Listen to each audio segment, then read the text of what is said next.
Hello students, today we will know about the changing of the earth.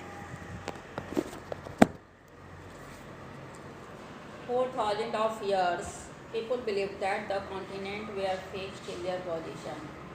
हजारों वर्ष पहले लोग ऐसा विश्वास करते थे कि जितने भी कॉन्टिनेंट्स हैं, महादेश हैं, वे सभी अपने स्थान पर फिक्स हैं. The distribution of land and water, however, has not always been the same on the earth's surface as it is today. और पहले भी लैंड और वाटर का जिस तरह से अलग अलग तरह से डिस्ट्रीब्यूशन था, अलग अलग जगह पे था, वह हमेशा एक जैसा नहीं था जैसे आज है, क्योंकि धरती हमेशा बदलती रहती है. इन 1912 अल्फ्रेड वैगनर 1912 में अल्फ्रेड वैगनर ने, जो कि एक जर्मन मेट्रोलॉजिस्ट थे, German meteorologist, made an attempt to explain the present day distribution of continents and ocean. जिन्होंने एक्सप्लेन किया उस समय के कॉन्टिनेंट्स और ओशियन के बीच के डिस्ट्रीब्यूशन को. He propose that millions of years ago, उन्होंने यह भी बताया कि मिलियंस ईयर्स पहले all land masses were join together into a supercontinent. जितने भी लैंड मास हैं जो अभी अलग अलग कॉन्टिनेंट के रूप में विद्यमान हैं, वह क्या थे? एक महादेश थे, एक साथ जुड़े हुए थे. Super continent called the Pangaea, जिसे पैंजिया कहा जाता है. Suggested that the Pangaea broke and there was a horizontal displacement of the continents. उन्होंने यह भी बताया कैसे धीरे धीरे यह टूट कर अलग अलग रूपों में चला गया. This is called Wagner's theory of continental drift. उनके इस थ्योरी को हम लोग Wagner's theory of continental drift के रूप में जानते हैं. Wagner's theory was improved upon by adding the idea of C floor spreading. Wagner के थ्योरी में यह भी बताया गया है कि सी फ्लोर कैसे स्प्रेड होता है, कैसे बढ़ता है, कैसे यह अलग अलग रूपों में विभक्त होता है. The new concept is called plate tectonic. उसके बाद उनका एक नया कॉन्सेप्ट आया जो प्लेट टेक्टोनिक के नाम से हम जानते हैं. Endogenic and exogenic force. The force which organise inside the earth, जो धरती के अंदर हमेशा चलता रहता है. Bring changes on the surface, और उसकी वजह से हमारे धरती के सरफेस में, इस धरती के ऊपर में एक बदलाव आता रहता है. Of the earth are known as endogenic force और इंटरनल फोर्स, जिसे हम इंडोजेनिक फोर्स के रूप में जानते हैं, जिसे इंटरनल फोर्स भी कह सकते हैं. The forces which operate on the surface of the अर्थ, वह सारी शक्तियाँ जो धरती के ऊपर में कार्य करती हैं. And bring changes on the surface, और उनकी वजह से ऊपर में हमारा चेंज आता है. एक अंदर से चेंज होता है और एक ऊपर से चेंज होता है. तो आर कॉल्ड एक्सोजेनिक फोर्स और एक्सटर्नल फोर्स. इसे एक्सोजेनिक फोर्स कहते हैं और एक्सटर्नल फोर्स अर्थात बाहरी बल.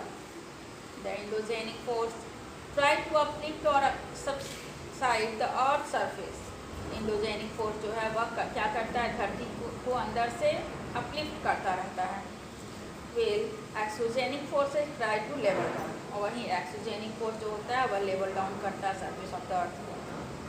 The endogenic force can produce sudden और स्लो मूवमेंट और बोथ. इंडोजेनिक फोर्स जो होते हैं वह एकाएक भी बदल सकते हैं, या धीरे धीरे भी उनका प्रोसेस चलता रहता है, या दोनों तरह से उनका प्रोसेस चलता रहता है. These forces also cause horizontal and vertical movements. यह जो फोर्स है यह हॉरिजॉन्टल भी चलता है और वर्टिकल मूवमेंट्स में भी चलता है, जिससे हम इस प्रकार से समझ सकते हैं. इंडोजेनिक फोर्स जो है वह कभी सडन फोर्स में आता है, कभी डिस्ट्रॉफिक फोर्स में आता है. सडन फोर्स में इसे हम अर्थक्वेक्स, वॉल्केनिक इरप्शन, लैंडस्लाइड के रूप में देखते हैं. वहीं पर डिस्ट्रॉफिक फोर्स में हम देखते हैं माउंटेन बिल्डिंग, पहाड़ों का बनना.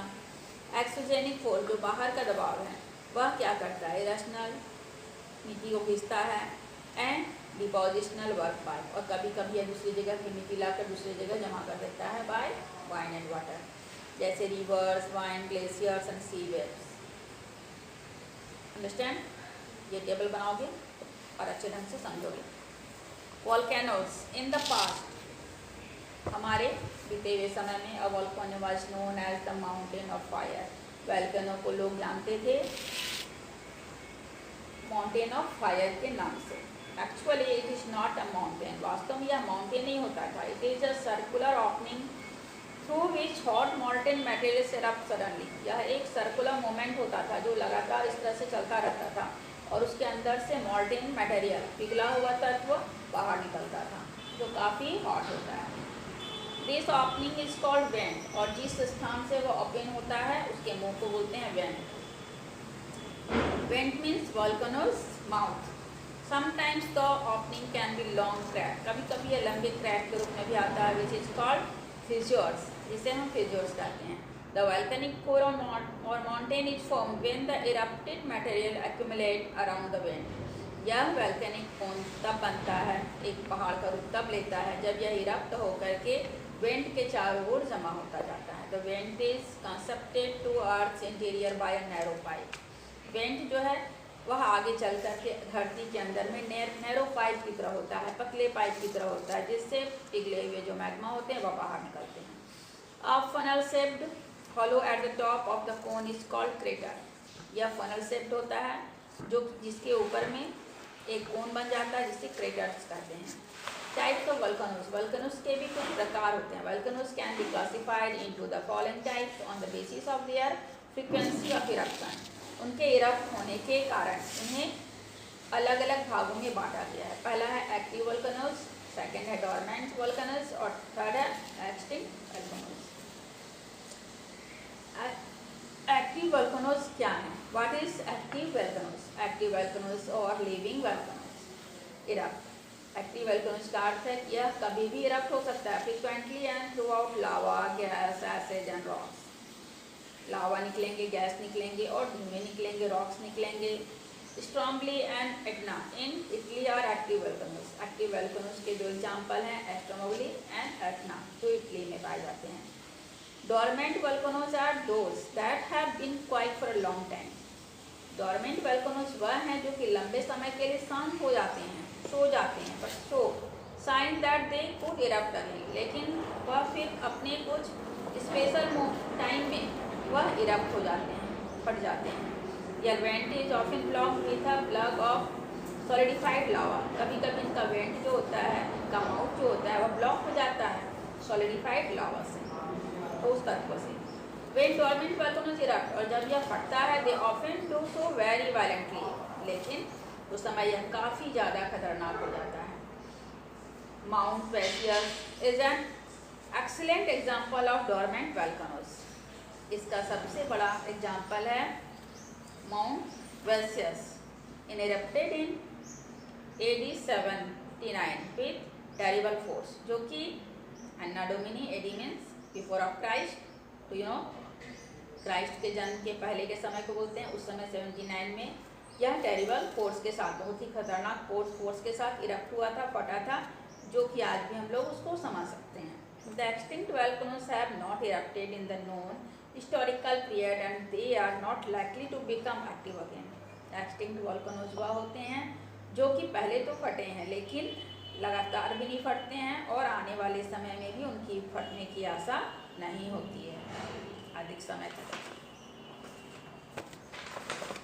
Mount Kenya in Africa, Africa का Mount Kenya and Mount Aconcagua in South America are extinct volcanoes. यह दो जो हैं एक्सटिंक्ट वोल्केनोज के उदाहरण हैं। अब हम लोग तीन वोल्केनोज के बारे में जाना। इसके बाद आता है डिस्ट्रीब्यूशन ऑफ वोल्केनोज। वोल्केनोज को कैसे हम लोग डिस्ट्रीब्यूट करेंगे, बांटेंगे। Most of the volcanoes occurred near the earthquake. जितने भी वोल्केनोज होते हैं वह जहाँ से अर्थक्वेक स्टार्ट होता है लगभग वहीं पे होते हैं। बेल्स अराउंड द यंगफोल्ड माउंटेन्स, और वहाँ से यंगफोल्ड माउंटेन्स भी बनते हैं। पहला है a great number of the world's active volcanoes are found in a circular belt around the Pacific Ocean known as the Circum-Pacific Belt or the Pacific Ring of Fire। एक बहुत बड़ा नंबर है world में active volcanoes का, जो कि पाया जाता है पैसिफिक ओशियन के आसपास एक सर्कुलर बेल्ट के रूप में। और यह बेल्ट जो है वह क्या कहलाता है? पैसिफिक रिंग ऑफ फायर, क्योंकि यहाँ पर हमेशा ही वोल्केनोज जो होते हैं वह इरप्ट होते रहते हैं। एक्टिव वोल्केनोज हैं तो लगभग वह हमेशा ही इरप्ट होते हैं, फटते हैं। सेकेंड है द माइट कॉन्टिनेंटल बेल्ट और might world mountain belt runs along the middle of Europe and Asia and includes certain very important volcanoes like Mount Vesuvius in Italy, Mount Stromboli, Mount Etna and Sicily. यह might continental belt है जहाँ पर इस तरह के mountain पाए जाते हैं जहाँ पर यह यूरोप और एशिया के आसपास इरप्ट होता है, और यह जो इरप्ट होता है यह इटली और सिसिली के कुछ स्थानों पर होता है। इसे कहा जाता है माइट कॉन्टिनेंटल बेल्ट। अब हम लोग जानेंगे कि अर्थक्वेक कहाँ कहाँ पे होते हैं। ठीक है, ये सारा हम लोग पढ़े वोल्केनोज के बारे में। अब वोल्केनो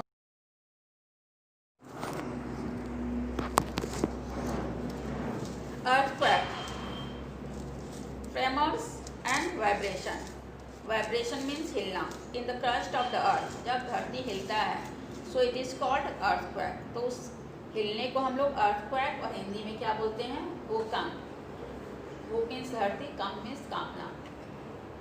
भूकंप जानते हो, कभी देखे हो? तुम लोग के लाइफ में कभी भूकंप आया है? आया है। तो जब वाइब्रेशन होता है अर्थ में तो यह कहलाता है earthquake. Most of the earthquakes are a result of the action of the internal force. जितने भी अर्थक्वेक होते हैं वह धरती के अंदर होने वाले फोर्स का ही रूप होते हैं। And these generally occur due to sudden movement. वो एकाएक इस तरह का मूवमेंट बनाते हैं हिलने का ऑफ द अर्थ क्रस्ट, धरती के ऊपर। सम माइनर अर्थक्वेक्स में, कुछ माइनर अर्थक्वेक्स होते हैं however be caused by external cause such as landslide और bursting of a dam also. कभी कभी धरती जो होता है एक्सटर्नल बाहरी तत्वों, बाहरी कारणों से भी हिलता है, जो कि लैंडस्लाइड कहलाता है। कभी कभी लैंडस्लाइड होता है बारिश की वजह से या अन्य कारणों से, या फिर कभी हम लोग डैम फट जाता है, या कभी कभी हम लोग न्यूक्लियर वगैरह का परीक्षण करते हैं तो भी एक्सटर्नल काउज जो है वह भूकंप में कार्य करता है। लेकिन अधिकांश भूकंप जो होता है वह इंटरनल फोर्स के कारण होता है। The point in the interior of the earth, धरती के अंदर जो कार्य करते हैं, from where the earthquake tremors originate is called the focus और द सेस्मिक फोकस। जहाँ से अर्थक्वेक स्टार्ट होता है जहाँ पर वह पॉइंट कार्य करता है, धरती के अंदर से फोर्स लगाता है बाहर आने का। पहले आप लोगों को बताया मैंने गॉड मॉल्टेन मैग्मा हमेशा घूमता रहता है, तो वह चाहता रहता है कि कहीं पर भी मुझे वीक पॉइंट मिले ताकि मैं बाहर जा सकूँ। तो वो वीक पॉइंट उसको नहीं मिलता है, लेकिन कहीं कहीं पे वह वीक पॉइंट बनाने की कोशिश करता है। जिस वीक पॉइंट को बनाने की कोशिश करता है वह कहलाता है सेस्मिक फोकस, या फोकस जहाँ से वह अर्थक्वेक स्टार्ट होता है। Earthquake tremors move from the focus in all direction, और वह एक फोकस यहाँ से वह कोशिश करता है बाहर निकलने को, तो वहाँ ट्रैम्बल होने लगता है, हिलने लगता है, और उसके आसपास का एरिया भी जो है वह भी हिलने लगता है, एक वाइब्रेट होने लगता है। The point on the earth surface vertically above the focus is called epicenter। और यह जो पॉइंट होता है उसके चारों ओर जब वह हिलता है तो वह पॉइंट जो होता है जहाँ से वह स्टार्ट होता है उसे एपिसेंटर कहते हैं। क्या कहते हैं? It is at this point that the earthquake is felt first of all. यह पहला पॉइंट होता है जहाँ से अर्थक्वेक स्टार्ट होता है। Intensity of an earthquake is felt over very large area, और इंटेंसिटी के अनुसार यह अर्थक्वेक जो है वह बड़े एरिया को कवर करता है। And the intensity of the tremors keeps decreasing with the increasing distance from the epicentre. तो भूकंप का जो रूप है वह बढ़ता और घटता है एपिसेंटर से दूरी की वजह से। एपिसेंटर से हमारा स्थान कितना दूर है तो उतना यहाँ पर अधिक भूकंप आएगा तेज गति से या फिर कम गति से आएगा। Types of earthquake waves. Earthquake waves के क्या प्रकार हैं? According to the model of travel earthquake, earthquake जैसे हमारा आसपास ट्रैवल करता है आता है, waves are classified into 3 main type. उस आधार पर इसे 3 टाइप में बांटा गया है। पहला है primary waves, secondary waves and surface waves. Primary waves वह है द प्राइमरी वेव्स और push waves are the first to arrive as they are the fastest. या पहला वेव है जो सबसे पहले आता है बहुत तेज गति से, so it is called fastest wave. This waves usually travel at a speed of about 6 kilometre पर सेकेंड। यहाँ पर वेव्स जो होता है वह ट्रैवल करता है 6 किलोमीटर 1 सेकेंड में, 1 second 6 kilometre. This waves cause relatively small displacement. यह वेव जो होता है बहुत ही कम समय में काफ़ी दूर तक फैल जाता है। Secondary waves, the secondary waves और शेक वेव्स, हिलना, are the next to arrive, उसके बाद का स्थान है। Their rate of movement is less than of a primary waves, primary waves से इसका मूवमेंट थोड़ा कम होता है। This wave produce a strong shaking action, यह जो है बहुत तेज गति से फैलता है और यहाँ पर स्ट्रॉन्ग सेकिंग एक्शन जो होता है वो थोड़ा सा कम होता है। They do not pass through liquid, यह लिक्विड से पास नहीं होते। अगर बीच में नदी आ गया। उसके बाद का है surface waves, the surface waves are the last to arrive and travel over the surface of the earth, यह जो है सरफेस वेव जो है वह धरती के ऊपर में ट्रैवल करता है, चलता है। This waves are very powerful, यह काफ़ी पावरफुल होते हैं। And cause most of the damage, अगर इस तरह से आते हैं जब सरफेस ऑफ द अर्थ पे तो यह काफ़ी ज़्यादा डैमेज करते हैं हमारे लाइफ को, हमारे आसपास के जीवन को। So their effect is not seen at great, इसका एक इफेक्ट जो है वह हम काफ़ी देख पाते हैं। मेजरिंग अर्थक्वेक, अर्थक्वेक को हम लोग कैसे माप सकते हैं, कैसे जान पाते हैं कि कहाँ पर कितना अर्थक्वेक आया। The intensity of earthquake waves is measured on the Richter scale, इसे हम लोग राइचर स्केल से मापते हैं। The Richter scale, the earthquake tremors are recorded by an instrument called seismograph, और जब हम अर्थक्वेक ट्रेमर्स को हम लोग रिकॉर्ड करते हैं जिस इंस्ट्रूमेंट में कि अर्थक्वेक जब आता है तो उसको सेस्मोग्राफ कहते हैं, उस इंस्ट्रूमेंट्स को। The science that deal with earthquake is called seismologist, और वह व्यक्ति जो अर्थक्वेक के बारे में, अर्थक्वेक के साइंस के बारे में पढ़ाई करता है और हमें इसके बारे में बताता है, उसे कहते हैं हम लोग seismologist. Richter scale ranges from 0 to 9, यह स्केल जो होता है 0 से 9 को दिखाता है। An increase in 1 point on the Richter scale indicate that the force of the earthquake is 10 times greater than the strength of the previous number, और जब यह जैसे जैसे इसका एक एक पॉइंट बढ़ता है यह बताता है कि यह 10 टाइम्स ग्रेटर है, 10 टाइम्स ज़्यादा यह पावरफुल है। So the earthquake of intensity 6 and above are very destructive, अगर इंटेंसिटी 6 आ गया, 0 to 9 रहता है और अगर 6 आ गया तो समझो कि यह जो अर्थक्वेक आया है वह काफ़ी डिस्ट्रक्टिव होगा, मीन्स कि काफ़ी खतरनाक होगा और काफ़ी डैमेज कर जाएगा। More than 10 lakh earthquake are recorded every year, एक साल में 10 लाख अर्थक्वेक होते हैं। An earthquake's intensity is measured in relation to its effect on human life, earthquake की इंटेंसिटी के आधार पर पता चलता है कि मनुष्य के जीवन को कैसा प्रभावित करेगा। इतने सारे आते हैं अर्थक्वेक, लेकिन अर्थक्वेक सारे सरफेस ऑफ द अर्थ पे नहीं आते हैं, ये ओशियन में भी आते हैं, सीज में भी आते हैं, इसलिए सभी पर इसका प्रभाव बराबर रूप से नहीं, हमेशा नहीं पड़ पाता। Slow and mild tremors are more frequent and are generally not noticed, धीरे धीरे माइल्ड ट्रेमर्स जो होते हैं हमेशा ही हम महसूस किए जाते हैं, लेकिन हम लोग उसको नोटिस नहीं करते हैं। Violent earthquakes cause serious damage, जब काफ़ी खतरनाक अर्थक्वेक आता है वायलेंट, तब यह काफ़ी डैमेज करता है to life and property. They may cause landslide in hilly areas, कभी कभी पहाड़ियों पर आता है तो वहाँ पर लैंडस्लाइड हो जाता है। Cracks in the earth crust, rusting of river, कहीं कहीं धरती फट जाता है, कहीं रिवर जो होते हैं वह ब्रस्ट हो जाते हैं। Dams and blocking of reverse, कभी कभी डैम टूट जाते हैं, रिवर को ब्लॉक करने वाले स्थान टूट जाते हैं। राइजिंग और lowering of the sea floor और कोस्टल रीजन, वहीं पर समुद्र में कभी कभी तेज टाइडल वेव्स आ जाता है। तो इस तरह से बहुत सारे कारण होते हैं जब यह तेज गति से आता है, वायलेंट अर्थक्वेक आता है। So distribution of earthquakes, no part of the earth is free from earthquake, earthquake से बचा हुआ धरती का कोई भी भाग नहीं है, यह कहीं पर भी आ सकता है। बट इन सम एरियाज, लेकिन कुछ areas earthquake occur more frequently, earthquake बहुत ज़्यादा आते हैं। The main earthquakes belt on earth are, main earthquake के बेल्ट धरती पे कहाँ पे हैं? सर्कम पैसिफिक बेल्ट, पहले भी हमने पढ़ा वोल्केनिक इरप्शन में Pacific belt, ring of fire. So the circum Pacific belt includes the coastal margin of North America, या कोस्टल मार्जिन अर्थात कोस्टल एरियाज में है नॉर्थ अमेरिका में, south America and east Asia में। दिस रीजन, कोस्टल रीजन समझते हो, समुद्र के किनारे के भाग को कोस्टल रीजन कहते हैं। So this region account for about 65% of the total earthquake of the world. इस तरह के रीजन जो हैं पूरे वर्ल्ड में 65% earthquake के पॉइंट हैं. This belt coincides with the Pacific Ring of Fire. यह Pacific Ring of Fire में आता है. Next है Mile Continental Belt. The Mile Continental Belt include the Alpine Mountain. यह Mile जो है Continental Belt यह आता है Alpine Mountain, Mediterranean Sea, Northern and Eastern Africa and the Himalayas. इन स्थानों पे आता है. About 25% of the seismic events are recorded here. और जो यहाँ 65% के बाद 25% यहाँ पर रिकॉर्ड किए जाते हैं इन एरियाज में. वह एरियाज कौन से हैं? Alpine mountain, Mediterranean seas, northern and eastern Africa and Himalayas. Understand. Next है mid Atlantic ridge belt.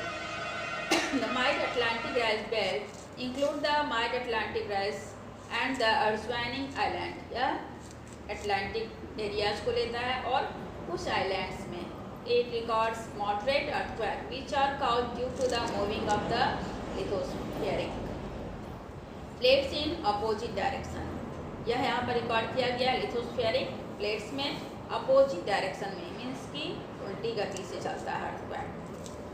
The earthquake belt in India is mainly confined to the Himalayan region. Bharat में यह मुख्यतः Himalaya region and the Ganga Brahmaputra valleys में पाया जाता है.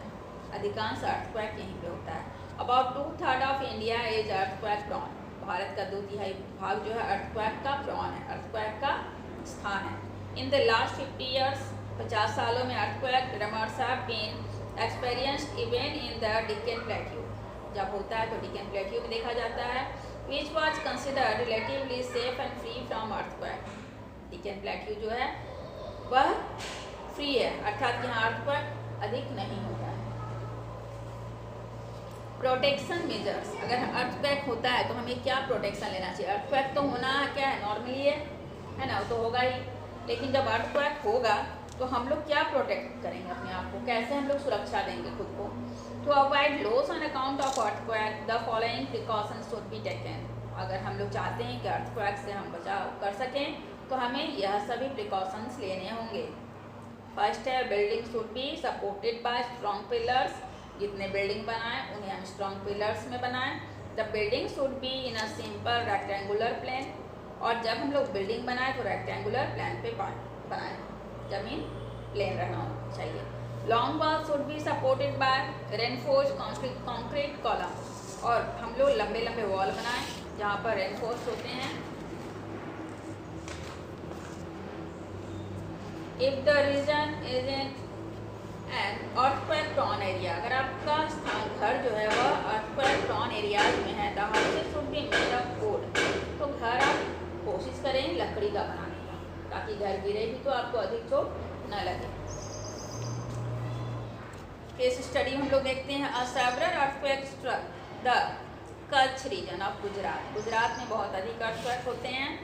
At 45 AM and 26 जनवरी 2001 में हुआ था. It lasted for almost a minute. यह एक ही मिनट तक रहा था. Due to the earthquake high rise building, college, communication and power lines were completely destructed. The transport system was thrown out of gear and settlement became heaps of debris. तो बहुत ज़्यादा नुकसान हुआ था. आप लोगों ने देखा यहाँ पर कितना नुकसान हुआ है, देख रहे हो. So the epicentre was near the town of Bhuj. ऐसा इसलिए हुआ था क्योंकि उसका एपिक सेंटर कहाँ था? उस स्थान के बिल्कुल बगल में था, भुज नामक शहर में. The intensity of this earthquake was measured eight 0.1 on the Richter scale. से मापा गया था एट 0.1 डेंसिटी. अभी आप लोगों को मैंने पढ़ाया, जितना इंटेंसिटी अधिक होगा उतना ही ज़्यादा डैमेज होगा. So the Indian meteorological department ने इसे बताया. About 50,000 people were killed. इसमें 50,000 पीपल मारे गए and more than 5 lakh were adversely affected. और इतने लोग प्रभावित हुए. There was large scale destruction of property in Bhuj. और भुज, राजकोट और अहमदाबाद में बहुत ज़्यादा प्रॉपर्टी बर्बाद हुआ. The reasons for the Bhuj earthquake where sea floor spreading of the Indian ocean at the rate of 5 centimetre per year. Sea floor जो है वह बढ़ता जा रहा है इंडियन ओशियन का पर ईयर 5 सेंटीमीटर। सी मान लो इतना है, तो यह 5 सेंटीमीटर बढ़ता जा रहा है पर ईयर। अंडरस्टैंड? यह एक कारण था। Gradual northward movement of the Indian plate, और इंडियन प्लेट जो धरती के अंदर इंडियन प्लेट है वह भी हमेशा ही नॉर्थ की ओर मूवमेंट कर रहा है। The reactivated fault below the surface in the Kutch region, और यह सभी गलतियां जो थी वह सारे कच्छ रीजन में जो था उसके सरफेस पे हुआ reactivate. Formation of mountains, mountains कैसे बनते हैं? The formation of mountains is attributed to the movement of lithospheric plate. Mountains बनते हैं मूवमेंट ऑफ लिथोस्फेरिक प्लेट से। It is giving rise to horizontal और ऑर्गेनिक मूवमेंट। यह जो हॉरिजॉन्टल मूवमेंट हमेशा धरती के अंदर चलता रहता है, such movement result in folding and faulting of the earth crust. और जब यह फोल्ड होकर के एकाएक धरती पर प्रकट होता है, अंदर से बाहर आता है, and the responsible for the formation of mountains. Tectonic plate हमेशा ही घूमता रहता है, एक प्लेट इधर से घूमता है, एक प्लेट इधर से घूमता है, लेकिन जब यह अलग अलग घूमता रहता है या लिक्विड में, तो तब यहाँ पर आसानी से हम लोग सिर्फ अर्थक्वेक को ही महसूस करते हैं। लेकिन जब ये एकाएक इधर का भी और इधर का भी दोनों एक दूसरे से अपोजिट डायरेक्शन में आकर टकरा जाते हैं और यहाँ कोई स्पेस नहीं बचता, तब ये दोनों टेक्टोनिक प्लेट जो हैं वह धरती के ऊपर ब्लास्ट होकर आते हैं और माउंटेन्स बनाते हैं।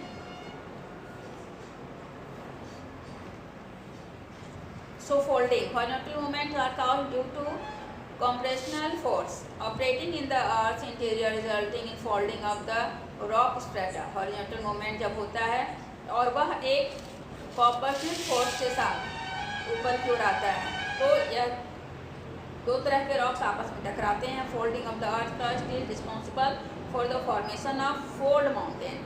तब वहाँ पर एक माउंटेन आता है जो फोल्ड माउंटेन के रूप में बाहर आता है। The major mountain chains of the world में जितने भी माउंटेन चेन है, माउंटेन चेन पहाड़ों का श्रृंखला, एक पहाड़ नहीं, पहाड़ पहाड़ पहाड़ पहाड़ सभी एक दूसरे से जुड़े हुए हैं। These are called mountain chain. जितने भी वर्ल्ड में माउंटेन चेन है, namely of the Rockies of North America, चाहे नॉर्थ अमेरिका का रॉकीज हो, the Andes of South America, South America का एंडसो, and the Alps of Europe, Europe के एल्प्सो, and the Himalaya of India, भारत का हिमालय। हिमालय एक ही पहाड़ नहीं है, हिमालय क्या है? एक माउंटेन रेंज है। अंडरस्टैंड? यह सभी फोल्ड माउंटेन रेंज के उदाहरण हैं। Example of fold mountains. Fold mountain formed in recent geological period are called young fold mountains. जो नए नए बनते हैं उन्हें कहा जाता है यंग फोल्ड माउंटेन्स। फिर the mountains form during earlier geological period are called old fold mountain. और जो काफ़ी पुराने समय में बने हुए इस तरह से, इसी गति से, इसी तरीके से, वह ओल्ड फोल्ड माउंटेन्स कहलाते हैं। यंग फोल्ड माउंटेन्स में आता है हिमालयाज।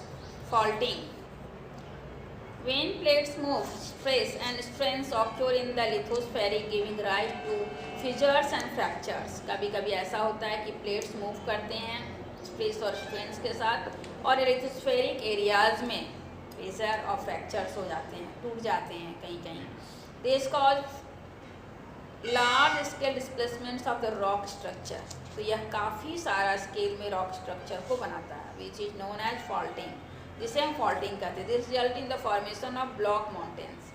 ऐसे समय में बनता है block mountains and rift valleys, और उसके बगल में जो वैलीज होते हैं वह रिफ्ट वैलीज कहलाते हैं। When there are almost parallel fault, जब लगातार पैरेलल फॉल्ट होता है on the earth crust and the land between, earth crust में और लैंड के बीच में, देन इज आइदर अपलिफ्टेड और remains at the same place even after the surrounding areas have subsided.